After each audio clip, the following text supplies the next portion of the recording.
Okay, everybody, as promised, what we have here is a copy of our tea. We started yesterday, so we're shy of the 24-hour mark.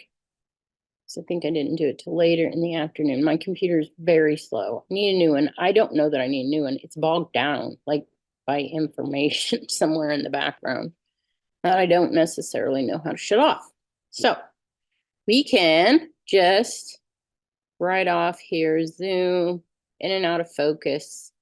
You'll see most of these little things that are kind of bumbling around in here, and then you'll see right across the screen there, something moving fairly quickly.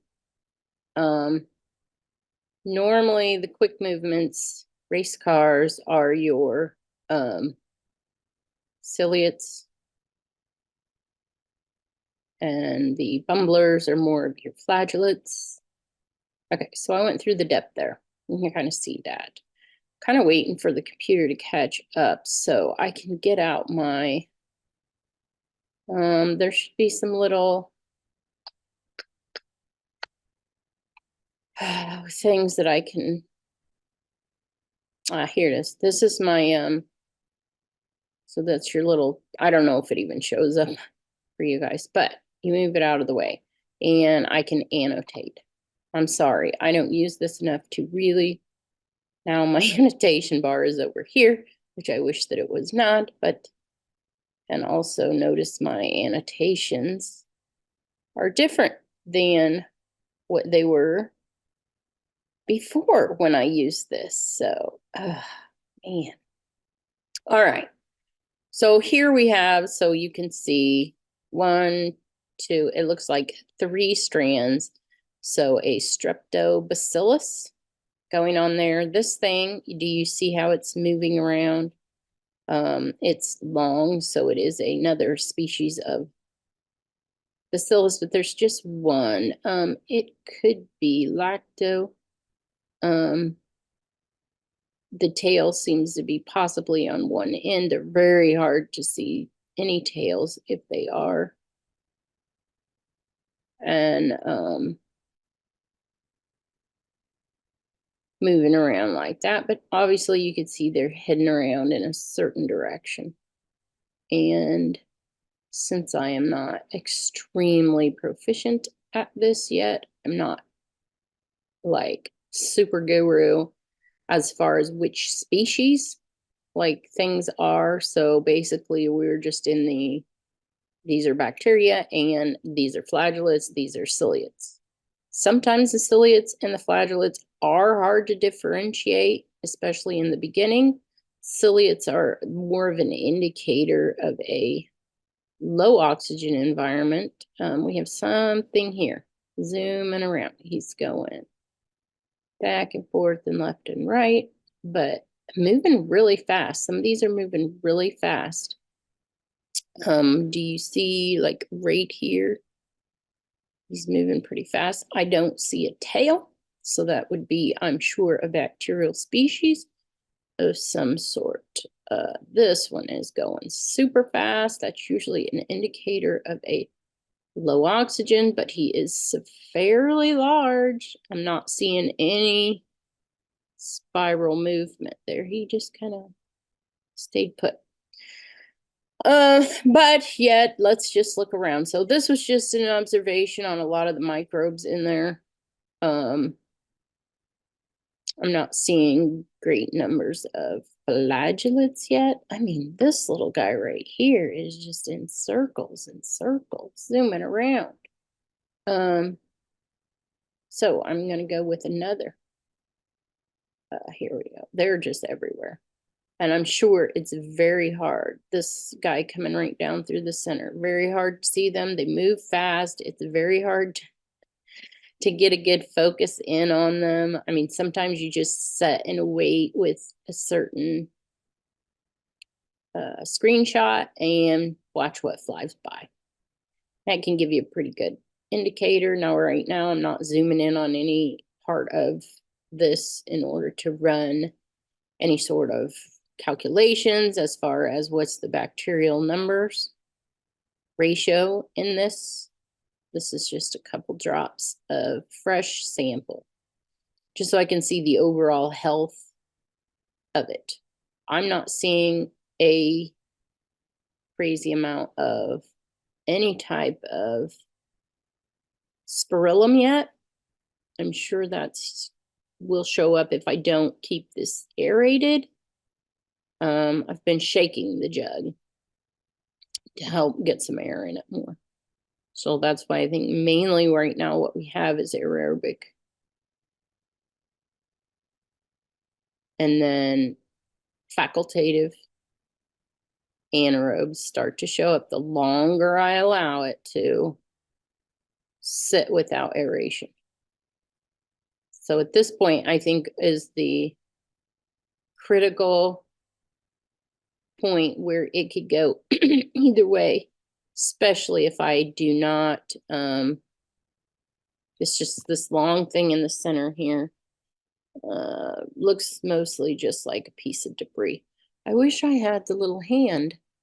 There used to be annotate. Maybe I can move this. There's an eraser, spotlight, a stamp, drawing. I guess I can draw around it. Okay. Just a fragment. That's it. But there, we pointed it out. And like I said, I'm no expert, so I'm sure there's somebody that can get on here and really analyze this, like soil scientists really can, but I maybe think even at that level, they are unsure of a lot of things. We're still learning a lot, but we're noticing definitely this needs to be paid attention to for our healthiest growths. Now they're looking at a cluster of something like this right here. There goes somebody, and he's a bacteria, but this cluster here can sometimes be fungal spores. So far, nothing wild and crazy going on, which is probably why they say basically just to maybe brew the tea for 12 or 24 hours. And then after that point is the critical point where either you better add some air or you're going to start harboring some really negative bacteria. I don't see any spirochetes. That's what I was kind of waiting around to see if I did see any of those.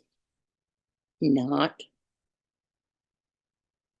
That's more like I would think I would be more apt to see in one of the vermicasting bins that was extremely moist. So it takes a while to get those guys up and running.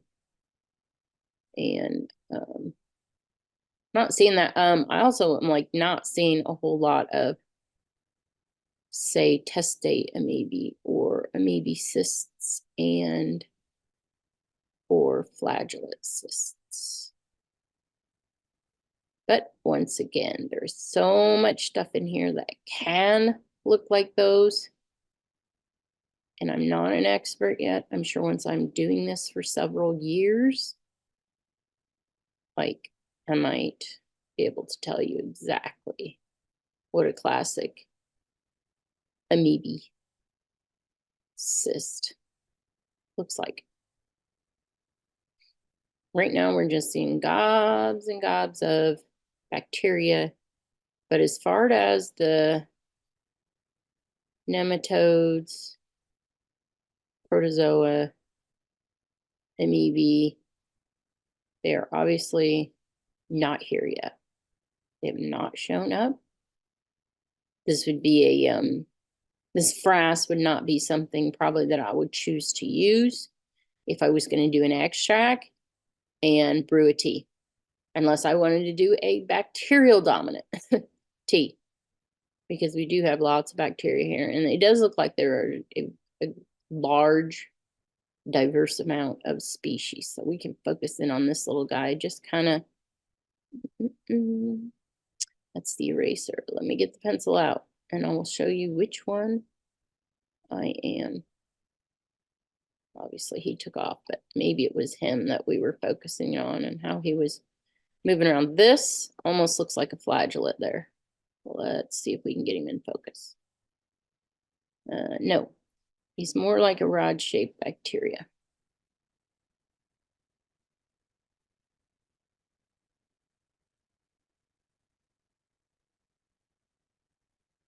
And that was a super fast guy going. There's another rod.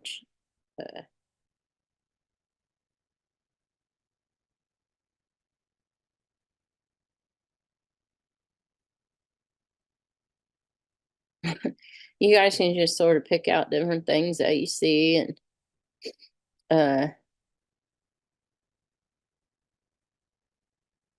see if you can, watch it long enough to see its tail.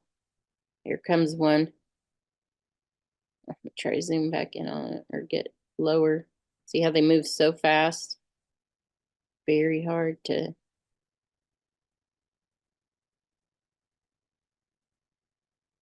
get a good look at them. There went something there. Boy, that was almost movement of a spirillum.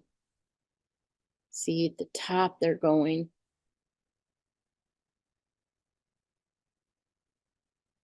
Spirillums seem to just want to go change directions, forward, backward, forward, backward. In my experience prior to this, what I've seen, and when I knew it was very easy to tell, detect, I was looking at an EM1 solution and spirillum like crazy right in the beginning when it first started fermenting. But then after it fermented long enough, it seemed that it really changed over to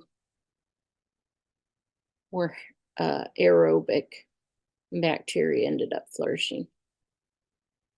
So I'm sure once it ran out of sugary foods, it slowed way down. So there you go. I will check this again. I'll keep continuing to, agitate it and aerate it, and we'll see how far we can push along and what all different species we end up finding. Thank you for stopping by. I'm glad that you came for a visit and spent a little time here on the microbial farm. And I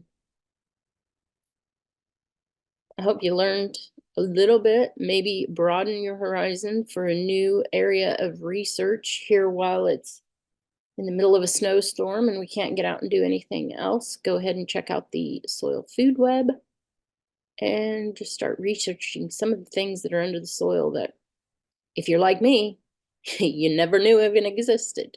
So now I gotta figure out how to shut this down. It's just been so long since I've